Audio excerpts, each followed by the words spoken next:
Hello, hello, hello. Welcome, lovely people, beautiful folks. Oh, let me go ahead and make sure I put this on D and D so we can have a chance. Okay. All right. And boom. Now we should not be interrupted at all today, people. At all. Welcome. Thank y'all for joining me today. I guess we are live on all the locations. Ooh. Okay, I realize y'all are getting super up close and personal on TikTok, but that's okay. It's fine. It's fine. Welcome you all to the Greater Self Vibes here with your host, Dr. Z. I am sharing with you all today an episode that's near and dear to my heart. And I'm going to try my best not to pluck my microphones and things of that sort, but we are looking behind the scenes what clients and therapists are both hiding. So ultimately, what does it look like when you are coming to therapy and everybody's trying to be quote unquote great, but at the same time, nobody's nobody's being as real as you could actually be. And it's crazy because the whole point and purpose of coming into therapy respectfully is so things can be better. The whole point of a therapist showing up and being there for you is to help and support you with that. So this episode being about, I knew that would happen if I waited long enough.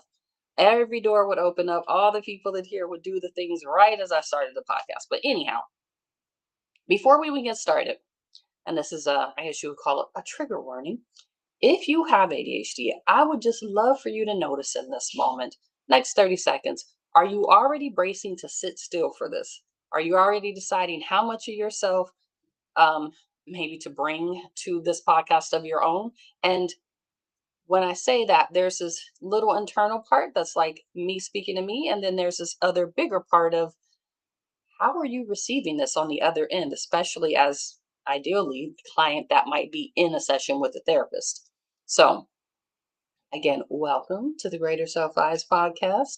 And today's episode being, I'm probably going to have to bring this up a little bit higher, being about what you can expect or anticipate in therapy, but also what's it like to be working with a therapist who also has ADHD. So there's a space of like, okay, they should know a whole lot more and it should be a lot better. And there's some real stuff that people don't ask questions about, but probably should ask questions about in regards to therapy, in regards to why a therapist maybe does or doesn't have the capacity or skills to work with your particular diagnosis. Um, if it's even going to make sense for y'all to be working together, and just a whole bunch of other things. But we're going to get into it. So, no worries, people, no worries. So, let's kind of start with the question that nobody does ask, and that is what kind of therapy do you actually want? And not is it covered by my insurance? Am I going to have to pay out of pocket? But really, what are you even looking for? Because a lot of folks show up to therapy and they're like, oh, well, my friend told me I should show up and they said you're a good therapist. So therefore, I'm here and I'm trying to figure it out. Okay, cool. That's nice. It's a nice compliment when people are like, hey, I sought you out as a therapist because somebody said you're a good therapist. That's great. But what are you looking for? Because every single therapist is not going to be the right fit for you. And considering I am very intentional and specific to working with people that do have ADHD, and there's a whole lot more underneath that, as in, I do see people that have trauma, anxiety, and depression.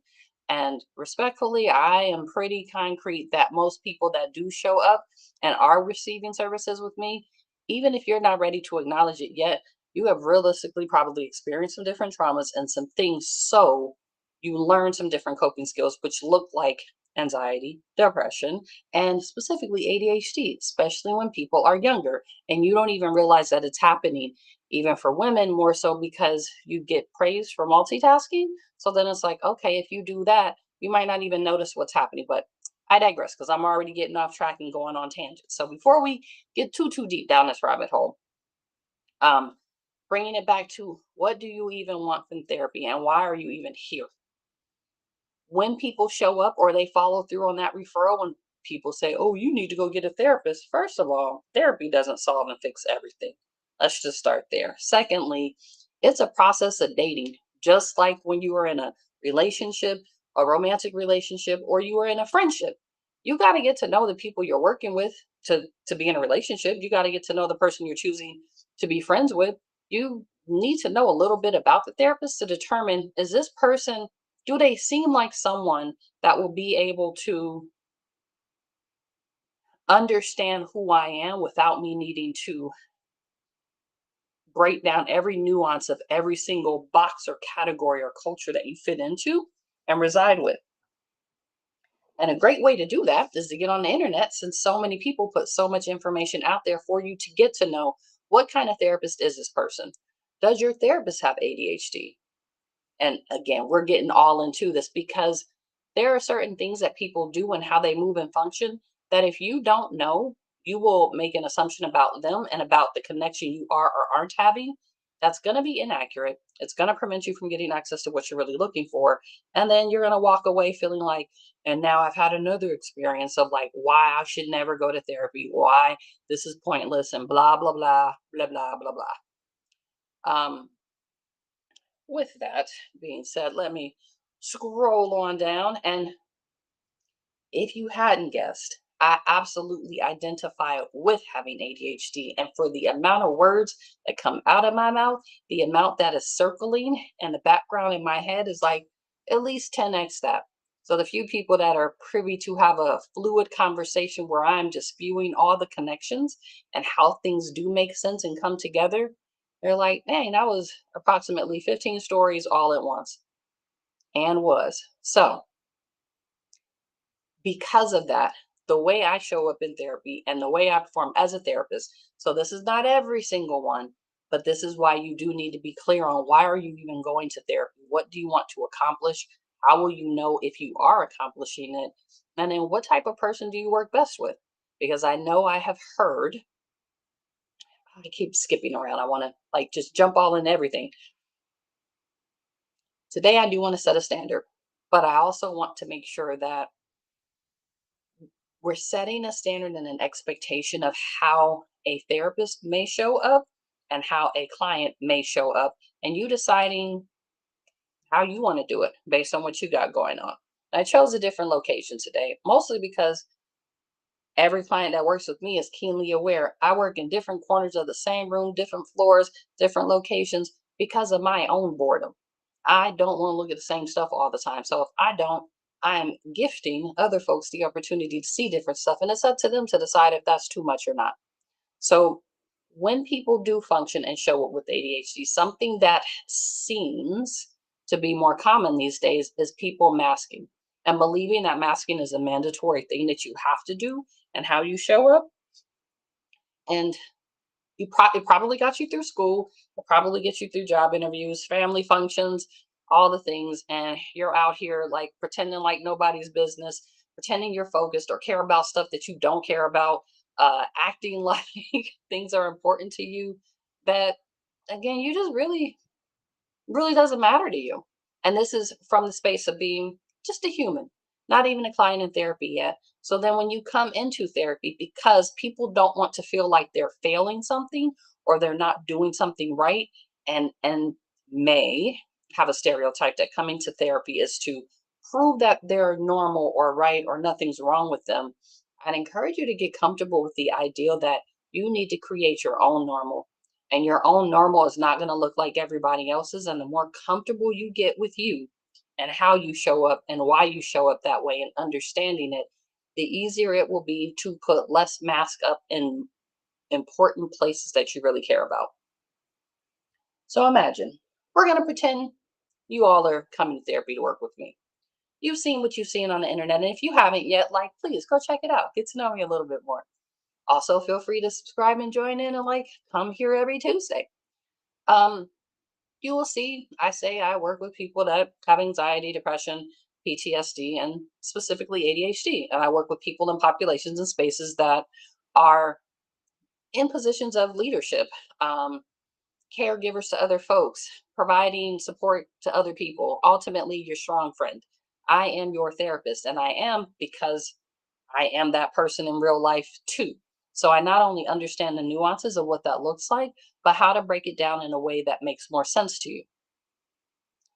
When you come into therapy and you are coming in there with the intent of, I want to make sure that my therapist is comfortable with what I have to say, I don't think you can do therapy wrong, but you're doing yourself a disservice and not getting the most out of your money. If your therapist can't handle what you got going, I would I would ask, did you bother to do a consultation beforehand, or did you get assigned? And once you guys got assigned, did you take time to go ahead and sort out, is this going to be a good fit or a match? Did you ask the therapist, like, hey, how do you plan on helping me based on the things that I said I got going on? Can this work? Can this not work? Being able to have this conversation gives you and the person you're working with the opportunity to really determine what is the extent of the work that we can do together, that that therapist can help you on the next, on to the next level of what you're accomplishing in life. And respectfully, there may should be a point where either you have accomplished what you're looking for, the therapist has provided you all the things that she or he has to offer. We're just going to say she because it's me. We're talking about me, but I'm giving you an overview and using myself as an example for things to look for, explore, and get comfortable with doing. Um, I'm going to let you know, like, I do work with this, I don't work with that. I'm comfortable talking about these things. I am not comfortable about talking to those. If these are things that you need, you should seek another person. Which brings me around to a space of looking at what might disclosure look like. But even before we get there, something that I have heard a lot, and I always choose to apologize, even though it is not my fault, not my responsibility. But people saying they have gone to therapy and their biggest complaint outside, historically, it used to be that the people they were going to didn't understand them. And usually there were some like blatant, obvious cultural differences where the person did not have the capacity or skills to understand your background because they did not have cultural competency training that was efficient, effective, and or they just weren't interested in finding out what nuances are specific to your culture and how you show up in the world, and even the subcultures of what that even looks like, to know where you do or don't fit in to address and support you in that space. Fast forward, that's still a thing, but also what is a thing is this idea that therapists just sit there and say, uh-huh, uh-huh, yep, mm-hmm, mm-hmm. How does that make you feel? Do those words come out? Absolutely. Should, in my personal opinion, that therapist just sit there and say absolutely nothing for approximately an hour and you just spill your guts? No, unless that is the type of therapy you're looking for. And this is why I said initially, what are you going there for and what are you looking for? So that way you can articulate it when you are meeting with people in consultations, as well as uh, making a point to get your own needs met. Like, the therapist can only help so far, and the space that they can help from is really a matter of what are you willing to articulate for them to be able to help you with. If you don't know what you want, not that I wouldn't be able to tell you, but this is part of your responsibility too. So getting clear on what you're looking for so that person can have a chance to tell you yay or nay. um, Also exploring, does this person have a desire to work with what you got going on? And if they don't take it personal. They are doing you the biggest solid you could ever be done, because ideally we shouldn't be causing harm. So if you sitting there saying yeah, yeah, yeah, and the person wanted someone that was more interactive and holding them accountable and challenging beliefs or thoughts or processes of how they show up and function, then you don't want to be with a therapist that says, I am more psychodynamic and I am just going to say, how does that make you feel? And keep reflecting it back and reflecting it back, while we are not in a position of giving advice. The way that someone does work needs to work for you. And this is where some people, such as myself, I will use self disclosure to help someone understand honestly what's happening in the process. So within a session, I move around a lot. I move around a lot on every single one of these podcasts. That is what I do all day long, more than anything, because I don't like sitting still. Like, I like to chill out and rest, or I like to be active. So when I am working in this, not this capacity because we're not in a session, but when I'm working, I am absolutely fidgeting things around. Um, Sometimes I'm messing with stuff in my physical hands. Maybe I'm like wiping my tongue across my teeth. Like, there's different things that I may be doing because it allows me to stay grounded enough to be able to hear what someone else is going through and make sure that I can show up and help with the things that are being brought to me. When I am working with people, I choose to let them know, hey, I do move around a lot. I don't necessarily feel it a point to say any and every diagnosis I have personally ever had, because we're not here for me. I'm here for you. But to let you know things that you may notice. I'm probably going to be looking off to the sides. I'm going to be looking past you. I'm going to look down. Sometimes I am bona fide going to be typing because I don't want to try to memorize things that I found to be important when I could just write it down and know that I will have it later to jog my memory, to fill in where I may not be using AI to help support with how I'm taking notes. At times, I may be sitting there typing out key things, not only just for your notes, but stuff that I want to make sure to come back around to because you're in a flow and you're talking. But I'm letting people know this in advance so that way, as they're having these experiences of sessions with me, you may forget, and that's cool. And I will remind you. So that way you can know. I also say this to give the person I'm working with permission to do the same thing more than anything, because especially with ADHD, if you are masking all day long, what you will notice is that you are constantly trying to figure out how to sit still, be quiet, and do the things that they taught you in school that you're supposed to do. So you don't get in trouble. So you don't make someone think that you're not listening or paying attention when really there could be cultural things, and it could be that you do have ADHD and you really don't have an overwhelming desire to just sit still. You are listening, you are paying attention, you are active, but you need to move around to be able to continue to take the information in. So doing something, I wouldn't say multitasking, but doing something that is not requiring much of your brain, but allows you to be physically like active, can give you the opportunity to now hear what someone is sharing and saying to you. Um, in sessions, because I do move like this, I make sure people are cool with that. I tell them, hey, off top, also very important key things, I am going to take vacations. So I will not be here at certain points throughout the year. I do not work on the weekends. I am done by 5 p.m. on Fridays. I don't necessarily want to wake up early in the morning on a Monday. And I put these boundaries in place to make sure that the person working with me is clear on what they can and cannot expect. And they can also choose if that does or doesn't work for them. Um, let's see. As as people do come into sessions and I start to notice them starting to perform within the session, this is a space where I start calling people out like, hey, this is literally your session. You can come here and say and do whatever you like. The only thing you can do is cuss me out. That is where we would have a challenge or an issue. So as long as you're not trying to cuss me out personally, while I don't take it personal, you can pretty much, this is a space to come and say the stuff, do the things that would otherwise be uncomfortable to do with, around, and for other people. So you can start to sort out to what extent what's typical and what's socially curated that's maybe been normalized as typical and appropriate, but really isn't. Um, so I do help people normalize stuff like, just because somebody asks you how you're doing, don't mean you're required to tell them. You can politely not. You can choose to not pretend like you're all good when you're not good. You're teaching your body that you're a liar to yourself at that point. So, why would you then come into a therapy session with someone who is there to help you and then not tell the truth about the stuff you need help with and then be surprised when the person's not able to help you with the lies that you told?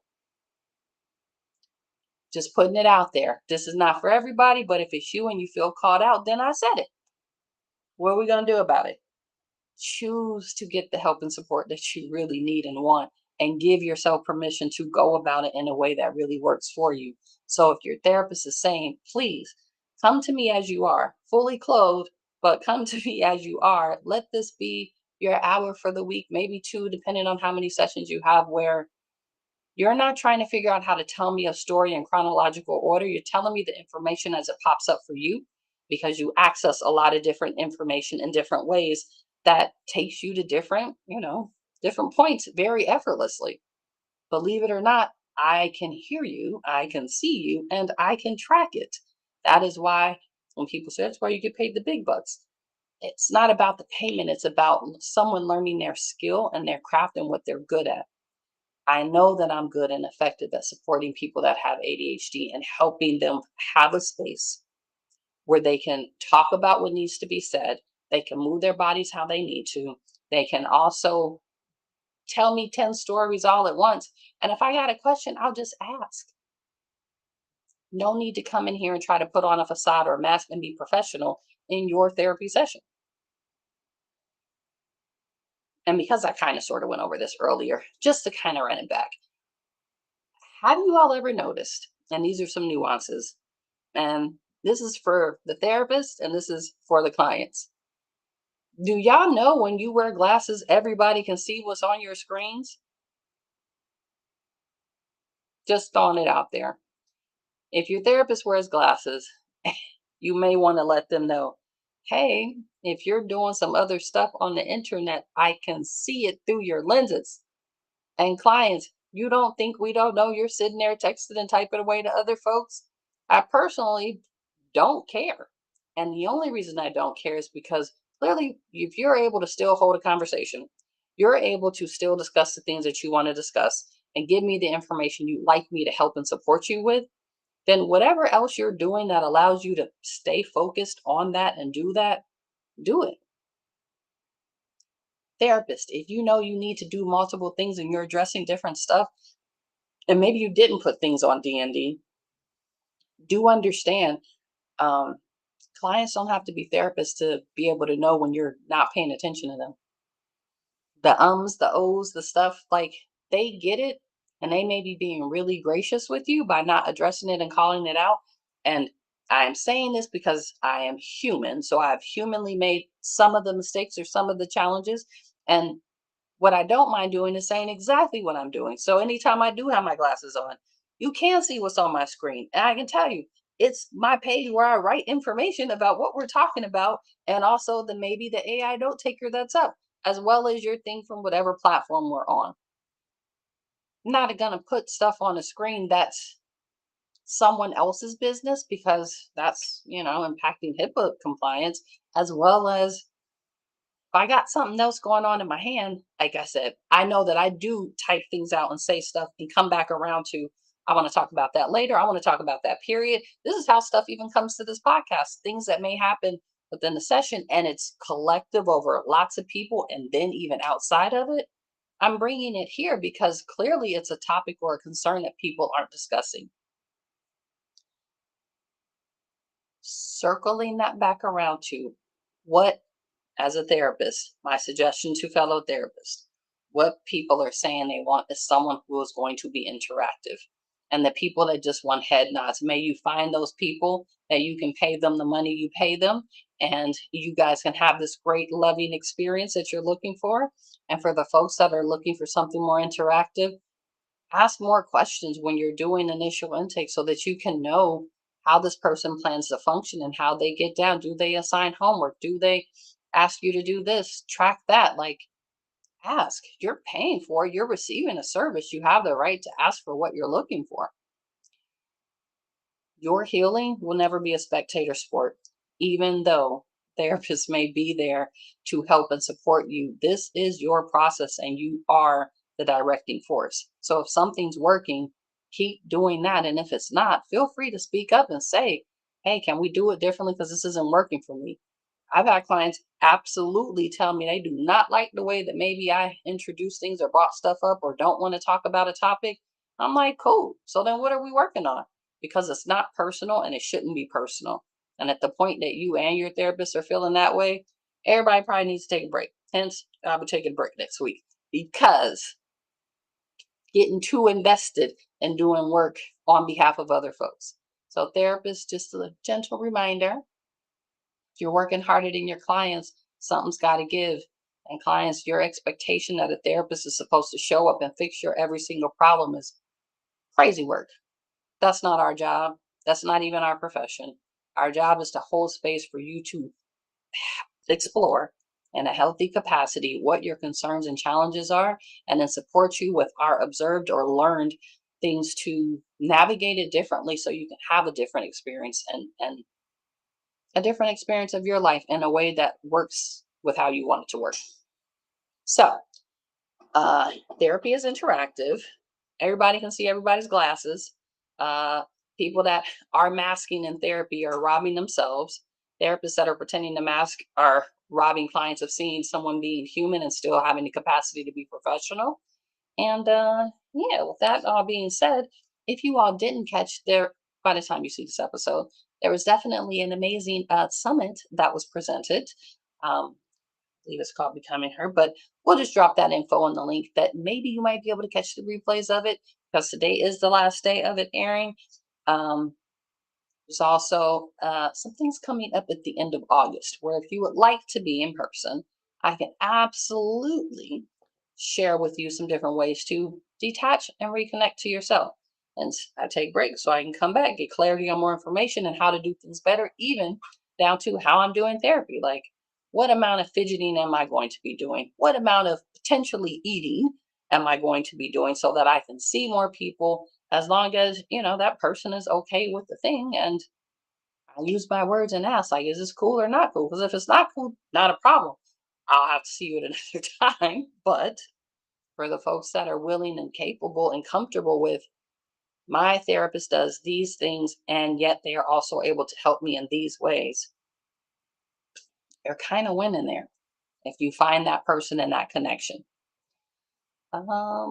I think that was kind of sort of about where I wanted to leave that at. It's just everybody can accidentally be pretending to be a something or a thing. And I would strongly encourage you to totally just show up and be and do you. Don't don't waste the energy trying to pretend like you do in regular life when you show up to a space that someone's holding to help you.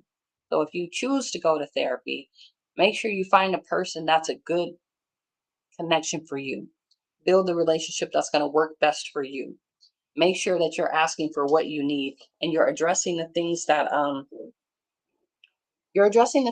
the concerns that you want to resolve, and the stuff you don't, be comfortable to say I don't want to talk about that, and don't. um Move around in your session if you need to. Lots of folks that be walking around, they in their cars, they could be in the basement, they could be in a tree, wherever they're at, as long as they feel comfortable and safe, I'm here for it. I'm going to make sure that I'm in a place that you have privacy and those things, but go wherever you need to go. Show up how you need to show up, appropriately clothed. Don't cuss out your therapist. And I think you can pretty much do whatever you need to do.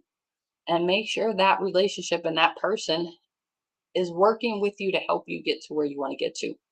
And as long as that's happening, you're pretty much winning. So, with that being said, I thank and appreciate you all for your time, your energy, and your attention for sticking with me for a little bit today and being able to talk about what it looks like behind the scenes for therapy for the client and for the therapist. Um, and to be fair, we are all human. Every therapist that you ever work with has got real life stuff going that they may or may not bring to you, but there will be signs that something's happening, and that in that same space, that doesn't mean that they're not capable of supporting and helping you. It does mean they may do things that are a little bit off. Ask the questions you need to ask to get the answers you're looking for, and keep it moving otherwise. So, again, thank y'all for joining me. May you pick great therapists. If you are in need of one and you're not quite sure where to go, by all means, shoot me a message. I might know a good person for you if you're in the state of California. Maybe a couple of other states too. But you're looking for somebody that's going to be able to help you in the ways that you're looking to be helped and supported, I might know the person for you. And if I don't, I can at least let you know that most quickly. And who knows, maybe we do some other things together if I am not a good fit for you and the people I know are not either. Well, y'all have a great day, and I will see y'all next Tuesday. And feel free to start dropping like some topics or things that you guys would like me to discuss. Because otherwise, I'm just bringing up what I notice or observe. But I would love to be able to answer questions. For instance, I think there will be a benefit to answering the question of what is trauma informed yoga. And that might be a thing for next week or another week. But ask the questions, drop the comments, share it with somebody that you know could have maybe benefited from this, and letting them know, yeah, therapy isn't just one way, and you do kind of need to find a person that works for you. And it's okay if everyone doesn't. Keep going till you find the right fit. People don't just jump out there and marry somebody just because they met them first. You keep dating till you find the right one. Same thing with a therapist, same thing with your friends. With that, I will see y'all later, and thank y'all for joining me.